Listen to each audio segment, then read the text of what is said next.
Hey estate planners, Heath Ross here, back with another video. Today I'm going to talk about webinars and whether or not this is what we should be doing for our marketing. This is a great topic. I know that this is what a lot of estate planners do. I would say the majority of estate planners do if they are working towards having an online presence and bringing in new clients and growing their law firm. Everybody is preaching webinars. It is 2021 and everybody is preaching webinars.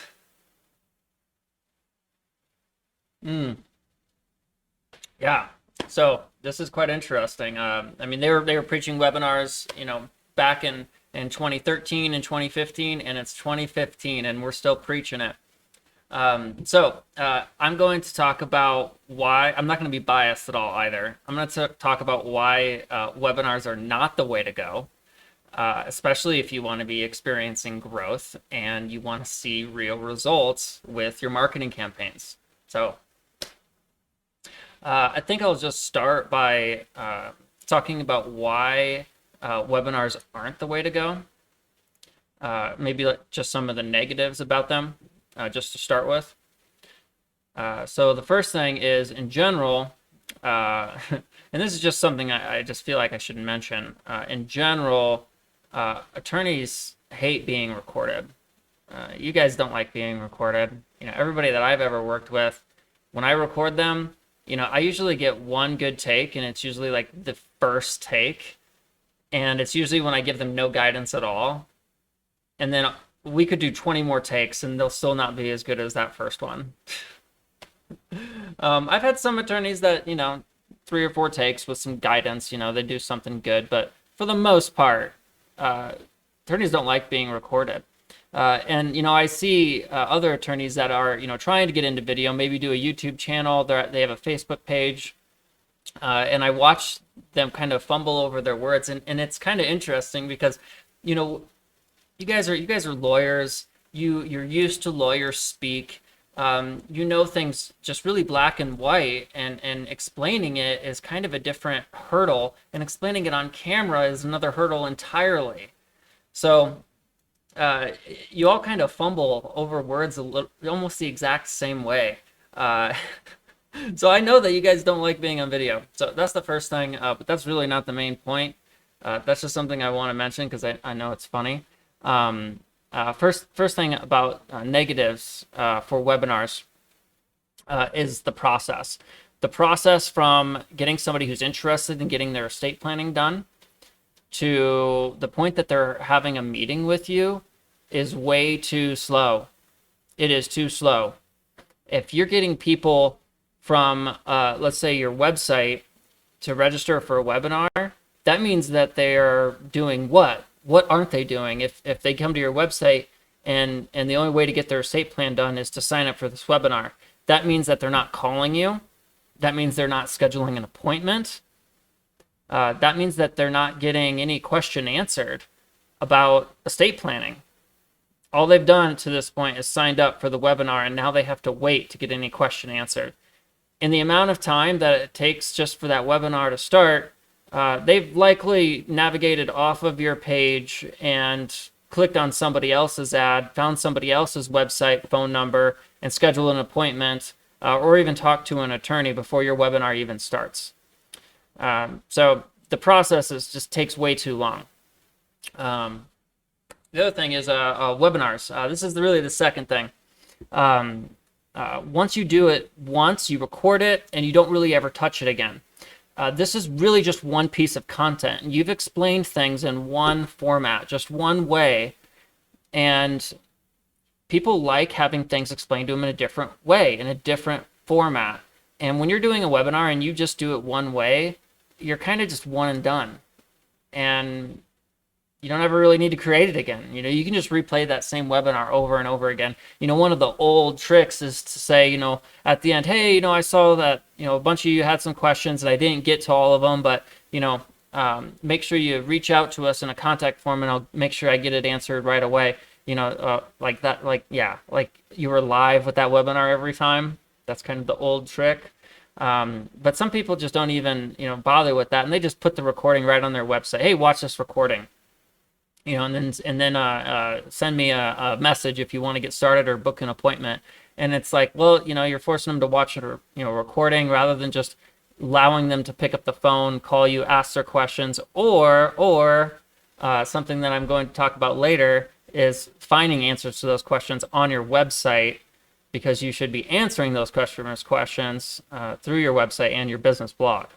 So the second thing, just to recap, it's only one piece of content. You do it once and you're done, and it's only in one format, and that's not necessarily the best thing that your customers are looking for. They want it answered multiple ways, and you're only answering it in one way.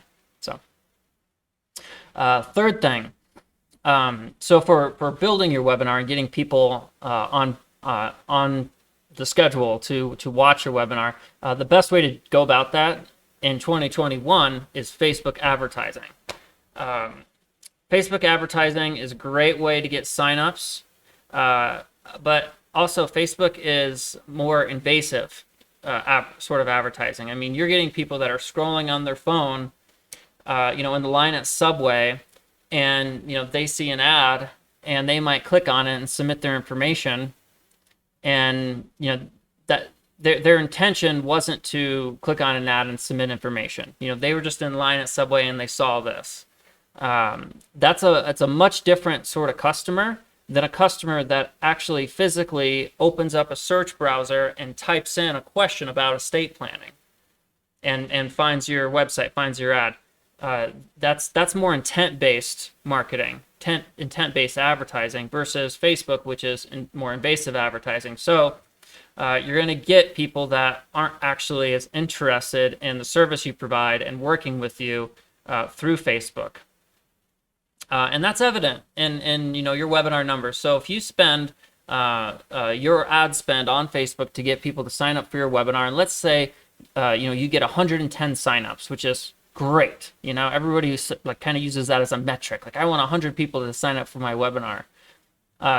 Even people that have had 100 people sign up for the webinar, I've never heard of anybody having more than 40 people actually attend the webinar at the time that it was supposed to start. So even if you spend a bunch of money and you get people to sign up, you're still only going to get max between 20 and 30 people that actually attend.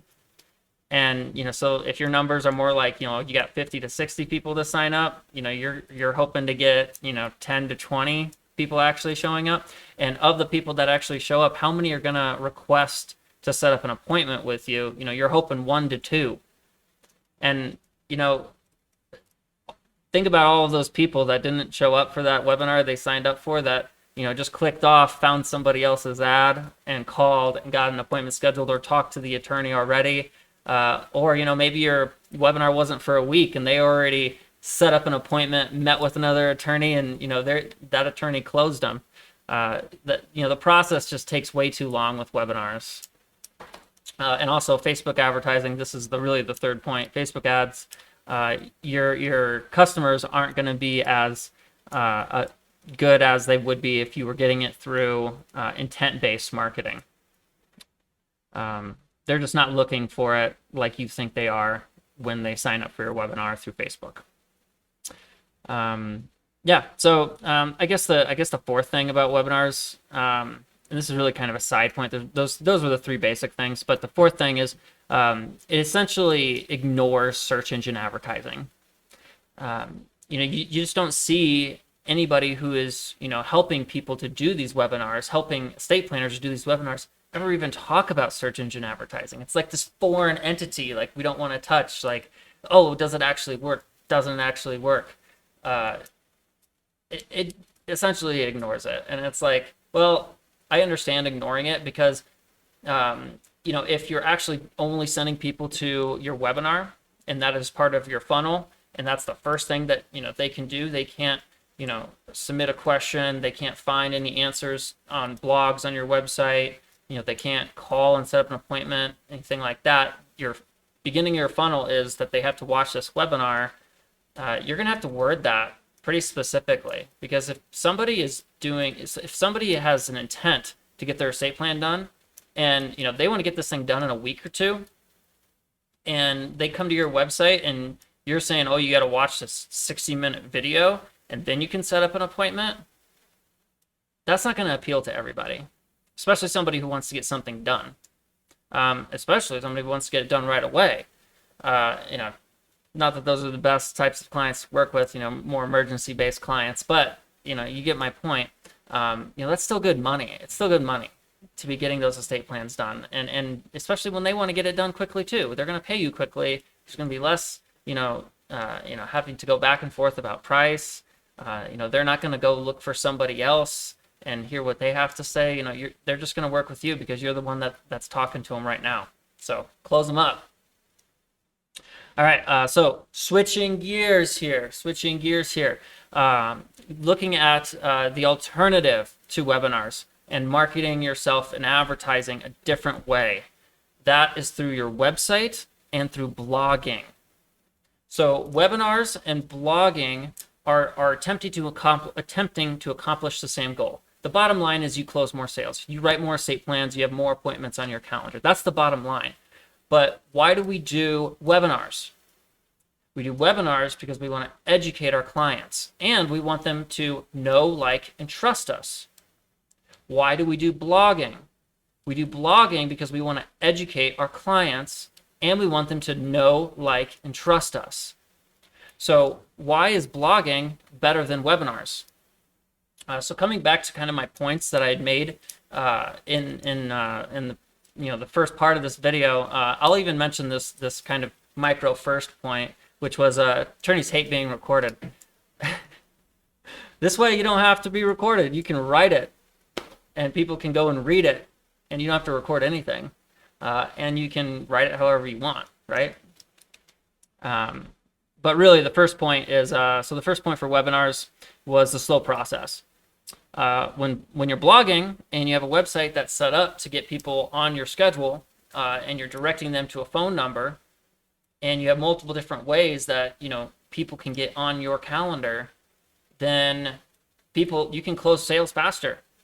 You're driving people to call a phone number. You're not driving them to get on your email list and start gathering all of that information so you can retarget them over and over and over again, because we all know how much fun that is.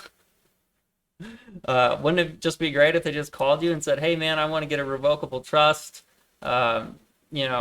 It's just me and my wife and I got a house and it should be pretty simple, but I need to get this done. I'm 55. Can I get on the calendar? Yeah, man, no problem. Let's get you on the calendar. And maybe they asked the question, they typed in, revocable versus irrevocable trust into Google, which, gold nugget, if this video is helpful, make sure you like it right now. That's a really common thing that they're going to be asking. Even though we know the difference is, a revocable trust becomes irrevocable once you die. They don't know that. They have no idea. They don't even know which type of trust that they need. So when you answer their question, that simple question for them in a blog, they are so thankful that they don't have to, say that to somebody else and maybe sound stupid. So they're thankful that you answered that question and you did it in a nice way. You're local and, I can set up a call with you and it's easy. So bam, you're getting more clients on your calendar. So that's the first thing. You're going to be able to close clients a lot faster because you're just getting them on the phone. You're talking to them right away and they're finding you through your blog. So second thing, so for the negative on the webinars is you do it once, you record it, and you never touch it again. With blogging, it's completely different. You do it once, but then you keep doing it over and over and over again. You have to get a consistent blogging strategy down, and that's what's going to grow your reach. That's what's going to make you stand out. You're going to have the same question answered in so many different formats that when somebody comes to your website, if they can't find the answers that they're looking for, when you've answered the same question 10, 20 times in different formats, something's wrong. That probably wasn't a good client for you to begin with, and you didn't want them showing up for your webinar. You didn't want them to call you. But people like things in different formats and different titles and different ways that a blog post is broken down is going to appeal to different people and in different ways. And the more formats that you have that written in, the happier your clients are going to be. They just want their questions answered, and they want it answered in a way that they can consume it. The more different ways that you can answer it, the better chances that your customers are going to be able to consume it. So that's the first thing. It's back up. That is the second thing for why blogging instead of webinars. Webinars, you do it once. Blogging, yeah, you do it once, but it's evergreen and it's out there forever, and it's constantly working for you. So third thing, and these are kind of micro points based off of that. But Facebook advertising was for webinars. That's the best way to get people signed up for webinars right now. Best way to get people to your website is through search engines. It is still true in 2020. Facebook is the best social network for getting clicks to a website.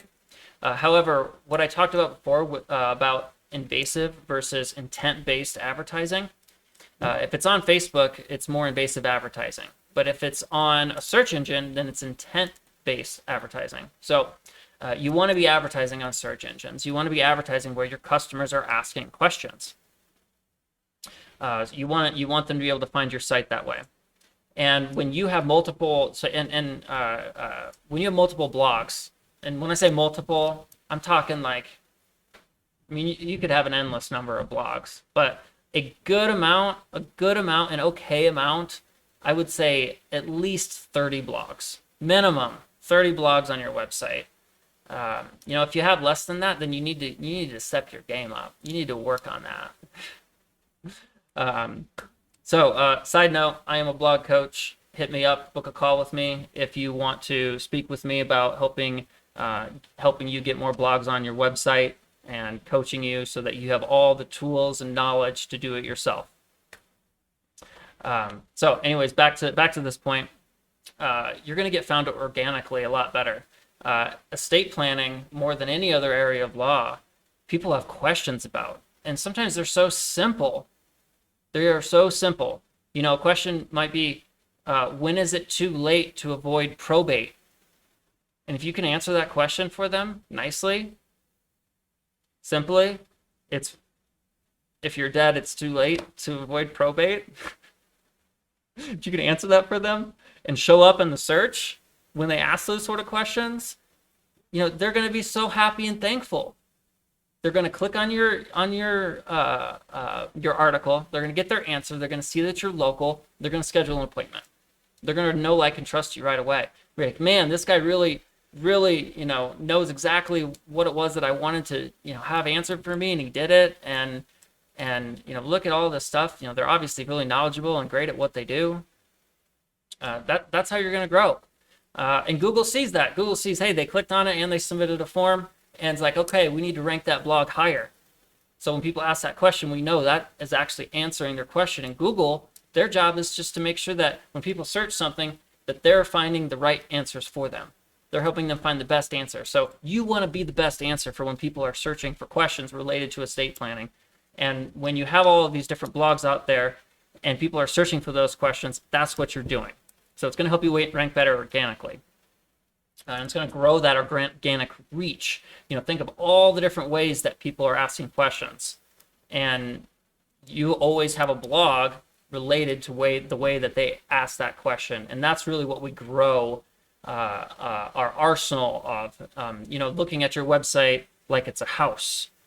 You have your certain utilities, you have your kitchen, you have your navigation bar, bathroom, bedroom, living room, certain things on your website that you have to have. And then, you want to be comfortable. You want to build on extra bedrooms. You want people to take their shoes off, and you want them to stay a while.